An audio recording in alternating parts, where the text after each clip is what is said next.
यांनी पाटील यांना निरोगी आयुष्य दे, बळ दे, शक्ती झाली, ताकद दे, ताकद दे. अखिल भारतीय सेवा संघटनेचा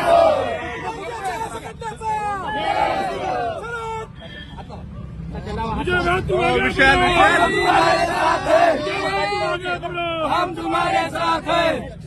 तब्येत कशी तुमची आणि तुम्ही मुंबईच्या दिशेने का चाललाय? अरुणभाई बूम तुला बोलूया एवढी तब्येत ठीक नसताना अजित पवारांना भेटण्यासाठी आग्रह काय? शेतकऱ्यांच्या पोरावर झालेला हल्ला अतिशय वेदनादायी आहे. राज्यात संताप आहे. मला दादांना फक्त एवढंच विचारायचं की दादा आमचं चुकलं काय होतं? तुमच्या लोकांनी आम्हाला मरस्तर मारलं. सरकारच्या वतीनं तुमच्या बरोबर कुणी चर्चा केली का? काही संपर्क होतोय का? पाहिजे